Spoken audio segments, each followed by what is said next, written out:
El candelabro de cristal que colgaba sobre la mesa número 4 costaba más que una casa promedio en México, pero los hombres sentados debajo de él estaban a punto de perder $4,000 millones.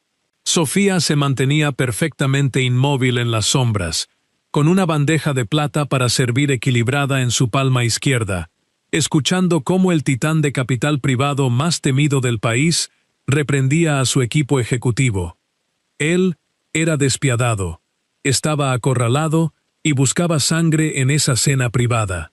Cuando su fría mirada se apartó de su tembloroso director financiero y se clavó en Sofía, no vio a una antigua niña prodigio de las finanzas escondiéndose de una montaña de deudas médicas. Solo vio a una joven con un delantal barato. Con una sonrisa cruel y burlona, le lanzó su imposible dilema corporativo, esperando una disculpa tartamuda. En su lugar, ella destruyó todo el modelo de valoración de su firma en 3 simples oraciones. El silencio que siguió fue ensordecedor. El aire dentro del salón privado de El Soberano, el restaurante más exclusivo de Naucalpan, siempre olía levemente a trufas blancas, romero tostado y desesperación silenciosa. Para el mundo exterior, era un santuario para la élite, una fortaleza de 3 estrellas Michelin, donde un corte de carne Wagyu costaba lo que un maestro de escuela ganaba en una semana entera. Pero para Sofía, era una caminadora interminable de 8 horas de pantorrillas ardientes, sonrisas falsas y el escozor punzante de la humillación invisible. Sofía se ajustó el cuello blanco y rígido de su uniforme y se secó una gota de sudor de la sien. Tenía 26 años de edad, sobreviviendo con 4 horas de sueño y una cantidad poco saludable de café negro filtrado. Hace 3 años, ella había estado sentada en la primera fila de una conferencia de finanzas corporativas, en una universidad de élite, diseccionando adquisiciones apalancadas y deuda mezzanín. Había pasado el verano como pasante en uno de los bancos más prestigiosos. Se suponía que sería la socia menor más joven de una gran consultora a los 30 años. La vida, sin embargo, rara vez consulta tu plan de 5 años. Cuando su padre, un dueño de una ferretería de clase media en Oaxaca, sufrió un derrame cerebral masivo, seguido de una cascada de complicaciones neurológicas, las compañías de seguros hicieron lo que mejor saben hacer y encontraron un vacío legal. Las facturas médicas no solo agotaron la jubilación de sus padres, devoraron la casa, los ahorros y su fondo universitario. Sofía cayó en picada hacia la brutal realidad de la clase trabajadora, mudándose para enviar cada peso de sus propinas a una agencia de cobranza de deudas agresivamente implacable. La mesa número 4 necesita que les sirvan el vino de inmediato, siseó Tomás, el maître impecablemente arreglado y perpetuamente estresado del restaurante, chasqueando los dedos a 1 centímetro de su rostro. Y por el amor de Dios, no hagas contacto visual con él. Él era Wenceslao Huerta, quien no solo era rico, sino que poseía una riqueza capaz de mover los mercados financieros enteros. Como fundador y director ejecutivo de su propia firma de capital privado, gestionando más de $80,000 millones en activos, era un depredador con un traje hecho a la medida. Era conocido por comprar empresas tradicionales en apuros, despojarlas hasta el cableado de cobre, despedir a miles de empleados y vender los restos por una ganancia obscena. Era brillante, aterrador y carecía por completo de empatía. Esta noche había alquilado el comedor privado para organizar una cena de emergencia con sus principales ejecutivos. Sofía recogió la botella de champán fría, con la mano firme a pesar del agotamiento que irradiaba por su columna vertebral. Conocía la regla de oro de la hospitalidad de alta gama: ser un fantasma, anticipar la necesidad, servir el agua, retirar la porcelana fina y nunca hablar a menos que le hablaran. Mientras se deslizaba entre las pesadas cortinas de terciopelo y entraba al salón privado, la tensión en la habitación la golpeó como una ola física. Había 4 personas en la mesa redonda, Wenceslao estaba sentado a la cabecera, haciendo girar un vaso de agua con gas, su cabello plateado captando la luz tenue. A su derecha estaba su director financiero, un hombre calvo y empapado en sudor llamado Diego. Frente a Diego estaban Camila y Pablo, dos vicepresidentes de fusiones y adquisiciones que actualmente miraban sus tabletas como si las pantallas tuvieran la cura para una enfermedad terminal. No les pago a ustedes bonos de 7 cifras para que me digan que no saben la respuesta. La voz de Wenceslao era peligrosamente baja, un susurro dentado que cortaba el suave jazz que sonaba en los altavoces. Sofía se acercó en completo silencio, colocándose al lado derecho de Diego para volver a llenar su copa de vino. Sus movimientos eran fluidos, practicados y completamente ignorados por los multimillonarios en la mesa. Wenceslao, los números simplemente no cuadran, tartamudeó Diego, secándose frenéticamente la frente con una servilleta de lino. Los analistas cuantitativos revisaron las simulaciones 3 veces. Los contadores forenses miraron los libros de contabilidad. Horizonte Logística está reportando volúmenes de envío récord. La demanda está por las nubes. Sus barcos están funcionando a su máxima capacidad. Y, sin embargo, están perdiendo dinero a cántaros, y no logramos comprender exactamente por qué. Wenceslao lo interrumpió abruptamente, golpeando con la mano abierta sobre la mesa, haciendo que las copas de cristal saltaran ligeramente. Pero Sofía ni siquiera se inmutó y continuó sirviendo el champán. Los oídos de Sofía se agudizaron al escuchar Horizonte Logística, una empresa naviera de 80 años que actualmente se encontraba en medio de una espiral descendente masiva. Pablo intervino con voz tensa, explicando que los gastos operativos estaban por las nubes sin ninguna razón lógica, ya que los precios del combustible estaban fijos y no habían comprado embarcaciones nuevas. Si ejecutaban la adquisición hostil a las 8 de la mañana del día siguiente, podrían estar comprando una empresa con un pasivo oculto fatal, pero no podían encontrar la fuga. Entonces busquen más duro, rugió Wenceslao, advirtiendo que había una oportunidad de arbitraje de $4.000 millones. Pero se negaba a firmar un cheque hasta saber por qué perdían efectivo. Sofía se acercó al lado de Wenceslao para retirar su plato de ensalada, mientras su mente trabajaba a toda velocidad. Volumen récord, costos de combustible planos, gastos operativos por las nubes. Era un rompecabezas matemático complejo y hermoso. Se dio cuenta de que no estaban perdiendo el dinero, sino escondiéndolo en un pozo ciego para evitar exactamente lo que Wenceslao intentaba hacer. Mientras miraba la pantalla de la tableta que descansaba cerca del codo de Wenceslao, una anomalía flagrante llamó su atención en las notas a pie de página, y dejó escapar un suspiro casi imperceptible. Wenceslao giró la cabeza bruscamente, fijando sus ojos fríos en ella, y con una sonrisa condescendiente, le preguntó a la mesera si sabía algo sobre adquisiciones corporativas. Sofía no tartamudeó ni miró hacia abajo.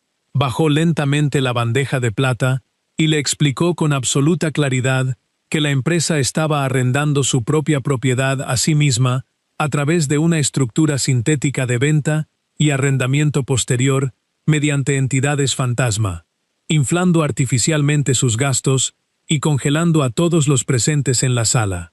Wenceslao se dio cuenta de inmediato de que si hubiera comprado esa empresa a la mañana siguiente, habría perdido $4.000 millones en un instante. Diego, el director financiero, palideció al confirmar en su pantalla que las embarcaciones habían sido transferidas a una compañía tenedora y que las tarifas de arrendamiento estaban 200% por encima del promedio del mercado. Sofía confirmó con voz serena que, en efecto, el dinero estaba atrapado en acuerdos de arrendamiento tóxicos diseñados específicamente como una píldora envenenada para destruir a cualquier comprador hostil. Luego, con movimientos metódicos y sin mostrar la más mínima emoción, tomó su bandeja de plata, hizo una leve reverencia y salió del comedor privado, dejando a los hombres más poderosos del país sumidos en un silencio sepulcral. Sofía atravesó rápidamente las pesadas cortinas de terciopelo, dejó atrás el bullicio caótico de la cocina principal y salió por la puerta trasera hacia el callejón de servicio de Naucalpan. El aire frío y húmedo de la noche golpeó su rostro mientras se apoyaba contra la pared de ladrillos, esperando que el inevitable colapso de adrenalina sacudiera sus extremidades. Estaba completamente segura de que el gerente del restaurante aparecería en cuestión de 5 minutos para exigirle que entregara su delantal y despedirla por haber hablado sin permiso ante un cliente de tan alto nivel. Cerró los ojos con fuerza, tratando de calmar los latidos de su corazón, imaginando cómo le explicaría a su madre que acababa de perder su única fuente de ingresos. Sin embargo, cuando la pesada puerta de metal crujió al abrirse, no fue el furioso gerente quien salió a la oscuridad del callejón, iluminado apenas por una farola parpadeante. Era Wenceslao Huerta en persona, de pie sin su habitual equipo de seguridad, con las manos metidas en los bolsillos de su pantalón de sastre y mirándola con una expresión indescifrable. El callejón olía a cartón húmedo, grasa rancia y al inconfundible ozono de una inminente tormenta nocturna. Sofía se quedó congelada, sintiendo cómo el frío del ladrillo traspasaba su delgada blusa blanca, mientras el multimillonario la evaluaba, despojado de la crueldad teatral que había exhibido en el comedor. Te hice una pregunta allá adentro, y ahora te haré otra mucho más importante, dijo Wenceslao, con un tono plano, analítico y sumamente exigente. ¿Quién demonios eres en realidad? Porque no aprendiste a estructurar arrendamientos sintéticos sirviendo copas de vino a gente como yo. Sofía tragó saliva, sintiendo que la adrenalina disminuía para dejar a su paso un agotamiento frío y duro, sin tener la energía para mentir ni el deseo de jugar juegos psicológicos con un multimillonario. Soy Sofía, señor, y mi turno terminó hace 10 minutos, respondió, cruzando los brazos sobre su pecho para protegerse del viento helado que comenzaba a soplar con más fuerza. Wenceslao dio un paso más cerca, sin importarle que sus costosos zapatos de cuero pisaran un charco poco profundo en el pavimento agrietado del callejón. Ese fue un análisis forense de primer nivel. Desmantelaste una trampa de 4.000 millones en menos de 2 minutos con solo mirar de reojo una maldita tableta, algo que mi director financiero no pudo hacer en 3 semanas. Entonces, debería despedir a su director financiero, respondió Sofía antes de que pudiera detener las palabras, provocando que Wenceslao soltara una carcajada corta y aguda que resonó de manera extraña en aquel entorno lúgubre. Probablemente lo haré, admitió él, pero eso no responde dónde aprendiste a leer un balance general con esa precisión quirúrgica. Sofía apartó la mirada, observando el letrero de neón parpadeante de una pequeña tienda en la esquina de la calle, sintiendo que mencionar su pasado era como tocar una herida abierta. Estaba en la pista de honores de mi universidad y fui reclutada para la mesa de deuda en problemas de un banco internacional. Pero la vida sucedió, señor Huerta. Mi padre sufrió un derrame cerebral severo en Oaxaca. La compañía de seguros peleó cada reclamo y los costos de bolsillo para las cirugías, la rehabilitación y la atención especializada nos dejaron en la ruina total. Los cobradores de deudas comenzaron a poner embargos sobre nuestra propiedad familiar, así que tuve que abandonar mis estudios en mi último semestre para venir aquí y trabajar sirviendo mesas. Así que le sirves champán a personas como yo para pagar las facturas, resumió Wenceslao, con una voz completamente desprovista de lástima, ya que él no era un hombre que traficara con emociones, sino con apalancamiento. Metió la mano en el bolsillo del pecho de su traje hecho a la medida y sacó una elegante tarjeta de presentación negra mate, sosteniéndola entre sus dedos índice y medio hacia ella. Mañana por la mañana, a las 6 en punto, preséntate en mi oficina en el último piso de mi sede corporativa, ordenó con un tono que no dejaba absolutamente ningún margen para la negociación. Tengo un turno doble aquí mañana, protestó Sofía, sintiendo que su corazón comenzaba a martillar dolorosamente contra sus costillas una vez más. No, no lo tienes, replicó Wenceslao, dejando caer la tarjeta sobre la bandeja de plata que Sofía había apoyado en unas cajas de leche vacías. Si vuelves a entrar a este restaurante, serás una mesera por el resto de tu vida. Pero si entras a mi oficina a las 6, te daré la oportunidad de demostrar que lo de esta noche no fue pura suerte. Si fracasas, validaré tu boleto de estacionamiento y podrás regresar aquí a suplicar por tu delantal. Si no fracasas, hablaremos de negocios. Sin esperar una respuesta, se dio la vuelta y caminó hacia la calle principal, donde un lujoso automóvil negro se detuvo silenciosamente, recogiendo al multimillonario y desapareciendo en la densa noche, dejando a Sofía completamente sola en la oscuridad. A la mañana siguiente, el sol apenas había comenzado a asomarse en el horizonte cuando Sofía bajó del transporte público en el corazón financiero de Naucalpan. Llevaba puesto su único atuendo profesional, un traje de falda gris carbón que había comprado en una tienda de segunda mano y que ella misma había ajustado meticulosamente, combinado con unos zapatos negros ligeramente gastados. Se sentía como una completa impostora al entrar al templo de las finanzas modernas, que era la sede corporativa de Wenceslao, con sus relucientes pisos de mármol, cristales a prueba de explosiones y guardias de seguridad de aspecto intimidante. La recepcionista la miró con desdén al principio, pero al revisar su pantalla, sus ojos se abrieron con sorpresa y le indicó que tomara el ascensor ejecutivo directamente hasta el piso superior. Cuando las puertas de acero cepillado se abrieron en el nivel del ático, Sofía sintió que había ingresado a un universo completamente distinto, donde el aire era silencioso y pesado, cargado con el inconfundible aroma del dinero y el poder absoluto.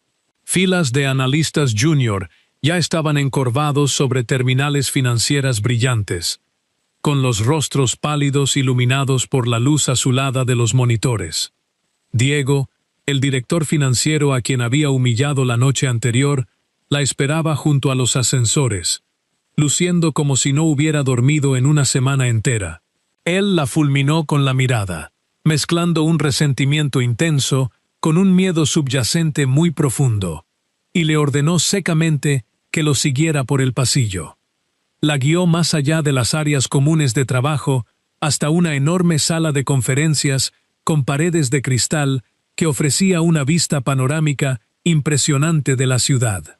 El interior de la sala estaba dominado por una mesa cubierta con imponentes pilas de carpetas manila físicas, prospectos financieros y montones de impresiones de datos en bruto. Wenceslao estaba de pie junto a la ventana, sosteniendo una taza de café negro en la mano, y ni siquiera se dio la vuelta cuando ella cruzó el umbral de la puerta. «Justo a tiempo», dijo Wenceslao, comprobando la hora en su costoso reloj de pulsera antes de volverse hacia ella con un brillo depredador en los ojos, señalando la montaña de documentos. «Esta es tu prueba de fuego, Sofía. 2 fondos rivales están rondando un conglomerado masivo de fabricación industrial con sede en Oaxaca, llamado Sistemas Dinámicos, que fabrica desde rodamientos hasta maquinaria pesada. En el papel, es la adquisición perfecta, un flujo de caja sólido, una participación de mercado increíble y activos infravalorados», explicó, golpeando una pila de archivos con la palma de la mano. «Mi equipo ha estado analizando los números durante 3 semanas y afirman que deberíamos hacer una oferta de $5,000 millones, pero simplemente no les creo».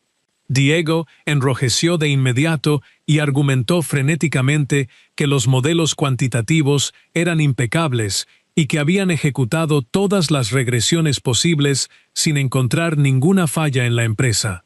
«Los modelos solo te dicen lo que los datos quieren que veas», ladró Wenceslao, silenciando al director financiero al instante, antes de devolver su mirada penetrante hacia Sofía. «No confío en los números perfectos.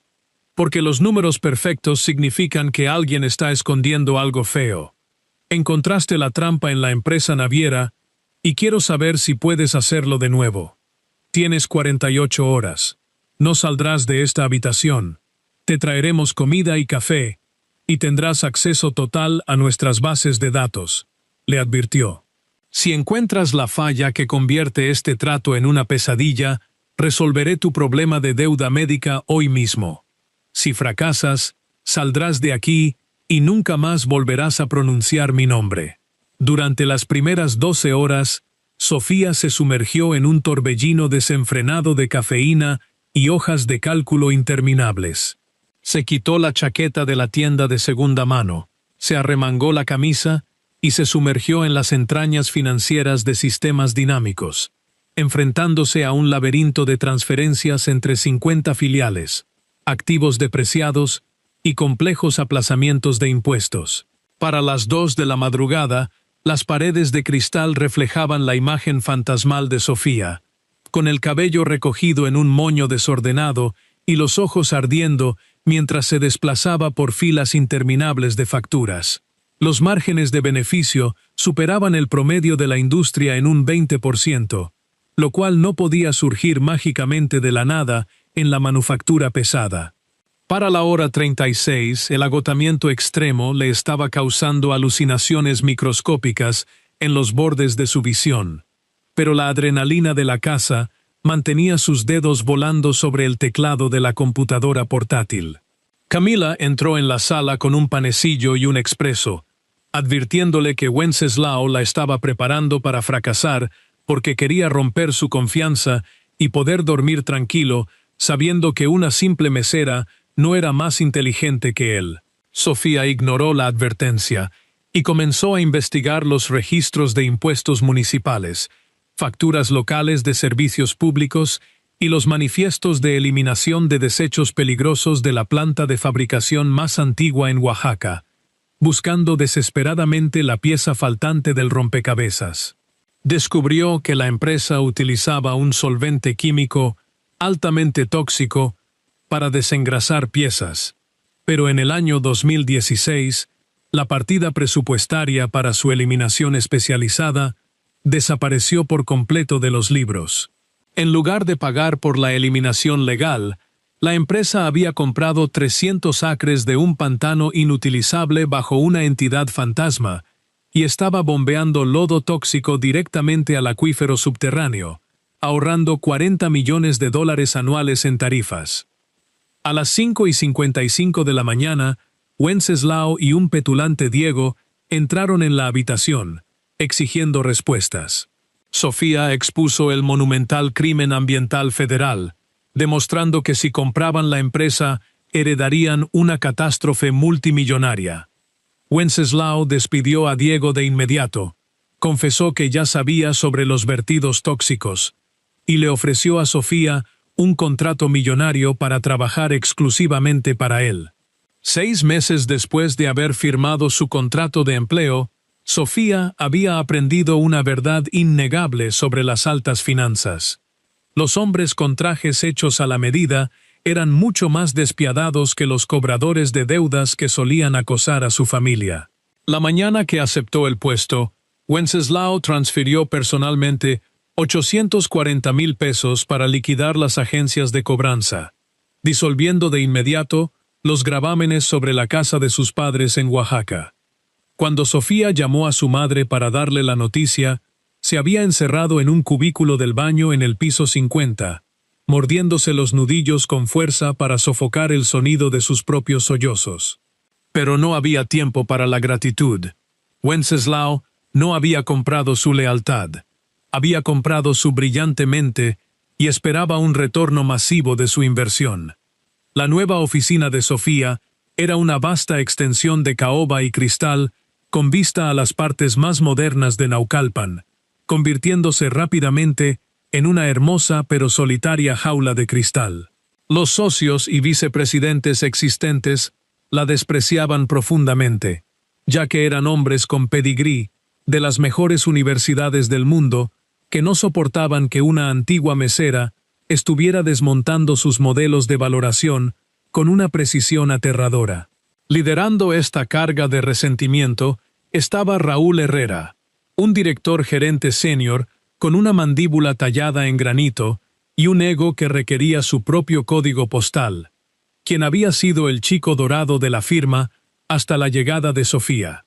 La guerra fría entre ellos finalmente se volvió ardiente por culpa de un terreno inhóspito y sofocante. Era un martes por la mañana cuando Wenceslao convocó al equipo ejecutivo en la sala de juntas central, donde el aire acondicionado funcionaba al máximo para contrarrestar el calor del exterior. Proyectó un mapa detallado en la pantalla digital masiva y anunció el proyecto Extracción Bosque, un conglomerado de logística y minería en problemas que operaba principalmente en las profundas selvas de Yucatán, una región con una humedad y un calor abrasadores. Raúl se recostó en su silla de cuero, uniendo las yemas de los dedos, y argumentó que era un activo basura, porque las temperaturas de más de 40 grados estaban destruyendo la maquinaria pesada, sugiriendo vender su participación del 20% por centavos a una firma rival antes de que declararan la quiebra. Wenceslao miró a Raúl y luego giró lentamente su mirada hacia Sofía, preguntándole si estaba de acuerdo en arrojar este cadáver sofocante a su mayor competidor en el mercado. Sofía miró el prospecto en su tableta, habiendo estado investigando meticulosamente los registros de la empresa durante toda una semana, y respondió suavemente con una negativa absoluta, provocando que Raúl pusiera los ojos en blanco con exasperación.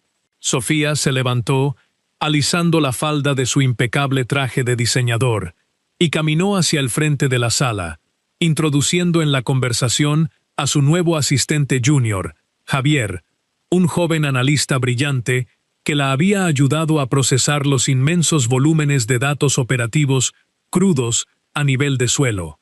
Javier y yo nos enfocamos en los informes logísticos diarios desde el campamento base principal en Yucatán, los cuales están firmados por una gerente local de 60 y hace 8 años llamada Margarita, explicó Sofía, con una autoridad glacial.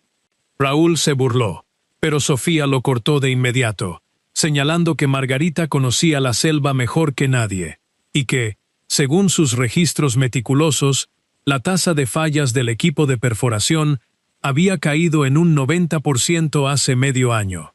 Si el equipo dejaba de romperse por el calor, sus márgenes de beneficio deberían estar disparándose, pero en cambio, seguían registrando pérdidas trimestrales masivas, lo cual indicaba claramente una manipulación interna. Sofía proyectó una interfaz de imágenes satelitales que superponía mapas térmicos sobre las cuadrículas de tierras con licencia de extracción bosque, revelando que el campamento principal era prácticamente un pueblo fantasma que solo mantenía las luces encendidas para engañar a los satélites. Las firmas térmicas demostraban que un enorme convoy de maquinaria pesada se había movido 300 metros al este, fuera de sus concesiones licenciadas y hacia una región montañosa y selvática completamente no regulada. Explicó que no estaban buscando los recursos habituales, sino un enorme depósito virgen de metales de tierras raras, vitales para las baterías de vehículos eléctricos y la tecnología de última generación. La junta directiva de la empresa descubrió la veta de tierras raras, pero no tiene el capital para extraerla, y saben que nuestros convenios de deuda les impiden asumir nuevos préstamos, continuó Sofía, dando un paso directo hacia la línea de visión de Raúl. Por lo tanto, están hundiendo intencionalmente su propia valoración pública para poder declararse en quiebra, reestructurar la empresa, eliminar nuestra participación accionaria y volver a ser privados con un nuevo patrocinador financiero. Cuando Wenceslao preguntó quién era ese nuevo patrocinador, Sofía clavó sus ojos directamente en Raúl, acusándolo silenciosamente ante todos los presentes, elevando la tensión de la sala a un nivel casi insoportable.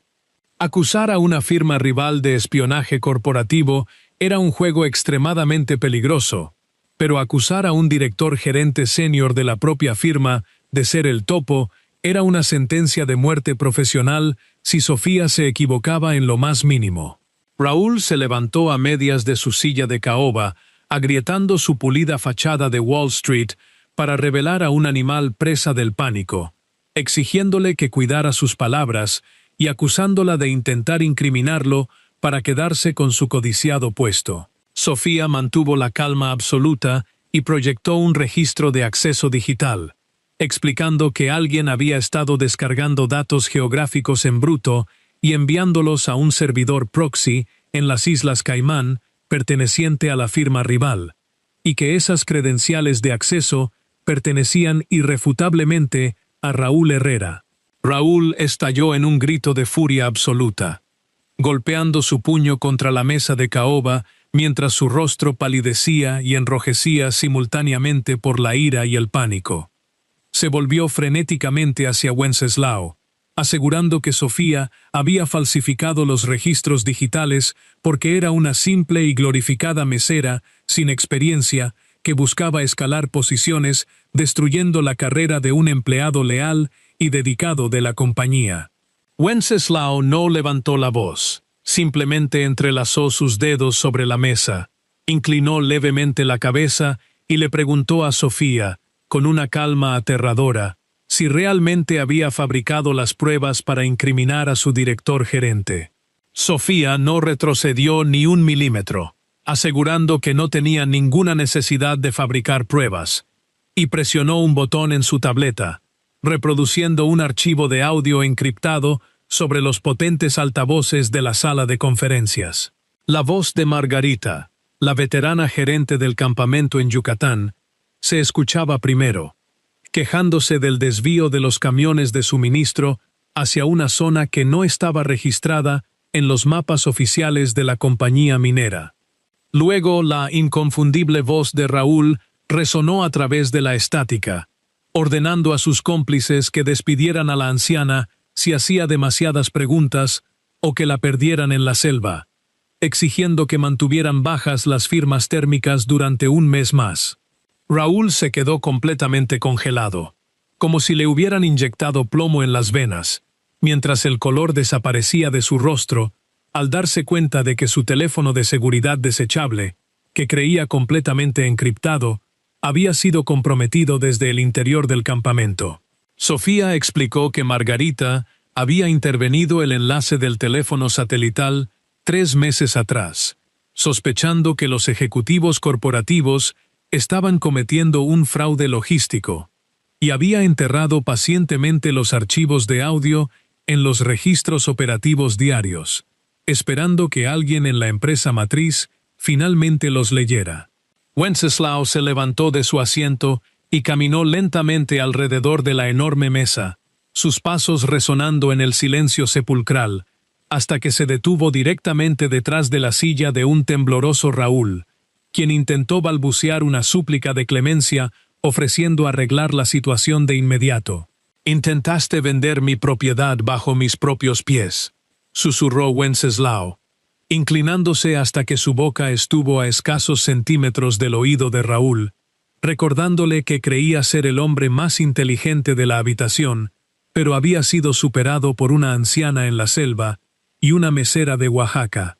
Wenceslao se enderezó, y con una voz que marcaba el cero absoluto, ordenó a los guardias de seguridad que despojaran a Raúl de su teléfono personal y su computadora portátil, y que lo escoltaran fuera del edificio de manera inmediata y humillante. Segundos después, Wenceslao instruyó a su equipo legal, ordenándoles que presentaran medidas cautelares contra la firma rival antes del mediodía para activar las cláusulas de fraude y ejecutar una toma de control hostil sobre todo el depósito de tierras raras. Mientras los guardias arrastraban a un balbuceante y destrozado Raúl fuera de la habitación, los ejecutivos restantes clavaron sus miradas en Sofía, viéndola ya no como una anomalía intrusa, sino con una mezcla de profundo asombro y un terror muy arraigado. 10 minutos más tarde, Sofía estaba de regreso en su oficina privada, lidiando con un colapso de adrenalina tan brutal que le hacía temblar las manos, mientras se servía un vaso de agua fría para calmar su garganta seca. La pesada puerta se abrió y Wenceslao entró sin siquiera molestarse en tocar, caminando directamente hacia su licorera de cristal para servirse un trago, felicitándola por su brillante trabajo y anticipando los miles de millones que ganarían una vez que llevaran su propia maquinaria a la selva de Yucatán. Sofía, tratando de mantener su voz firme, le preguntó en voz baja qué pasaría con Margarita, la mujer que les había proporcionado el audio interceptado y que, en esencia, había salvado todo el lucrativo trato corporativo de caer en manos enemigas. «Es un pasivo innecesario para nuestras futuras operaciones», respondió Wenceslao tras tomar un sorbo de su bebida, ordenándole a Sofía que le diera un paquete de indemnización estándar y terminara su contrato de inmediato, porque la nueva estructura corporativa requería comenzar con una pizarra completamente limpia. Sofía cerró los ojos por un instante, sintiendo que el frío proveniente del gran ventanal de cristal se filtraba directamente en sus huesos, dándose cuenta de que Wenceslao no era en absoluto un héroe rescatador. Era, sin lugar a dudas, una máquina depredadora que devoraba empresas enteras y desechaba sistemáticamente a los seres humanos que estaban atrapados en su interior sin el más mínimo remordimiento o consideración moral. «Por supuesto, Wenceslao», pronunció Sofía con una voz perfectamente en blanco y carente de emociones, prometiendo encargarse de la situación mientras él abandonaba la oficina para seguir celebrando su aplastante victoria. En cuanto la puerta se cerró, Sofía abrió un archivo ultra secreto en su tableta personal, donde había guardado cuidadosamente los números de las cuentas bancarias en el extranjero y las rutas de datos de Raúl. Había tomado la firme decisión de que no permitiría que Margarita fuera arrojada a las calles después de haber arriesgado su vida, comprendiendo que Wenceslao pensaba que la había comprado por completo, pero en realidad acababa de enseñarle exactamente cómo robar y someter su propio imperio. La selva profunda de Yucatán no perdona a los débiles, siendo una fuerza aplastante donde la temperatura se dispara hasta los 40 grados, derritiendo el caucho de los neumáticos y agotando a los trabajadores hasta el colapso absoluto. Margarita, de 68 años, estaba sentada dentro de su cabina modular, reforzada con aire acondicionado, bebiendo una botella de agua fría, cuando un teléfono satelital encriptado sobre su escritorio comenzó a zumbar repentinamente. No esperaba que la voz del otro lado perteneciera a una joven directora ejecutiva en Naucalpan, pero Sofía se presentó rápidamente, ganándose la atención total de la veterana gerente del campamento. «Si llamas para despedirme, pajarita, al menos envíame mi liquidación en euros», respondió Margarita con un tono áspero. Pero Sofía le aseguró que no llamaba para despedirla, sino para convertirla en una mujer multimillonaria, siempre y cuando confiara en ella y se moviera muy rápido. Durante las siguientes 48 horas, mientras Wenceslao descorchaba botellas de champán para celebrar su adquisición hostil, Sofía ejecutó la maniobra financiera más peligrosa y audaz de toda su vida, sin pegar el ojo un solo segundo. Y utilizó el anticipo de su salario de $2 millones y contactó a un nuevo aliado en la región, un líder sindical local de transportes llamado Ignacio, para asegurar que la logística en el terreno estuviera completamente bajo su control, antes de dar el golpe final. Sofía formó rápidamente una sociedad de responsabilidad limitada ciega, y utilizando las conexiones inigualables de Margarita e Ignacio con los sindicatos locales, compró la única flota logística operativa en la región y aseguró los derechos exclusivos de arrendamiento de la superficie de la única carretera capaz de soportar maquinaria pesada. Transfirió el 51% de la propiedad de esa nueva empresa directamente a Margarita, asegurándose de que la gerente local tuviera el control mayoritario, mientras ella conservaba el 49% restante en total secreto. 3 semanas después de esta audaz jugada, Wenceslao convocó una reunión ejecutiva obligatoria de emergencia, de pie en la cabecera de la sala de juntas e irradiando un triunfo absoluto tras confirmar que la Junta de Extracción Bosque había sido eviscerada. Anunció con orgullo que romperían la tierra en 5 días. Ordenó que entraran sus propios equipos de extracción y pidió a sus ejecutivos que confirmaran que la anciana que dirigía el campamento base había sido desalojada formalmente de la valiosa propiedad. Sofía, sentada en el extremo opuesto de la larga mesa de caoba, cerró lentamente su computadora portátil, dejando que el sonido resonara con fuerza en la habitación silenciosa, y anunció con voz firme que Margarita no se iría a ninguna parte. Wenceslao hizo una pausa, su sonrisa desvaneciéndose en una mirada de confusión peligrosa, recordando que había dado una orden directa para cancelar el contrato de esa mujer. Sofía reconoció la orden y confirmó que Margarita había aceptado su pequeña indemnización, pero le explicó pacientemente a Wenceslao que, aunque él era dueño de la veta de tierras raras, no poseía los transportes pesados, los equipos de enfriamiento ni los derechos de superficie de la única carretera que salía de la selva. Esos activos vitales acaban de ser adquiridos por una empresa independiente, y, sin ellos, todos esos metales invaluables se quedarán atrapados en el lodo para siempre, explicó Sofía, revelando que Margarita poseía la mayoría de la nueva empresa logística y ella el resto.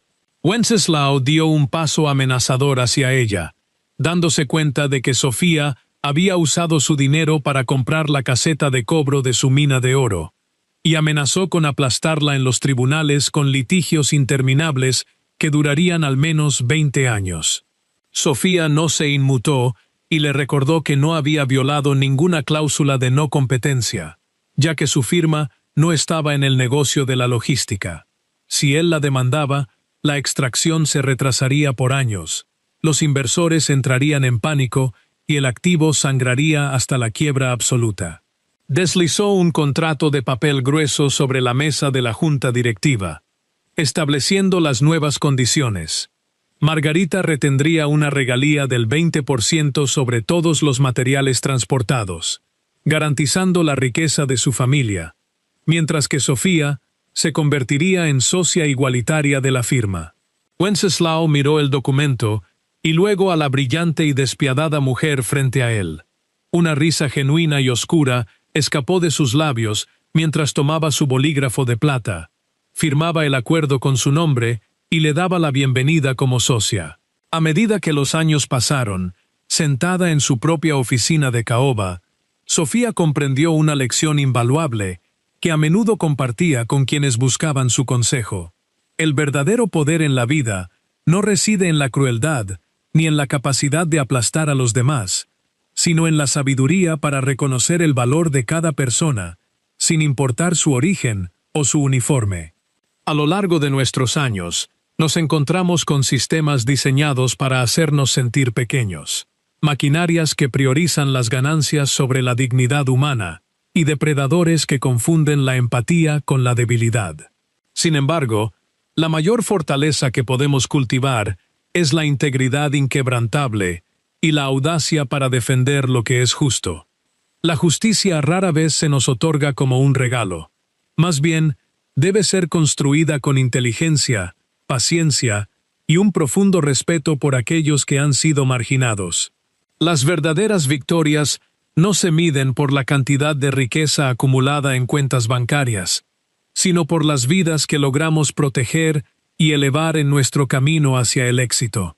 Al final del día, la dignidad humana es el único capital que jamás pierde su valor, y protegerla es el legado más grande que podemos dejar.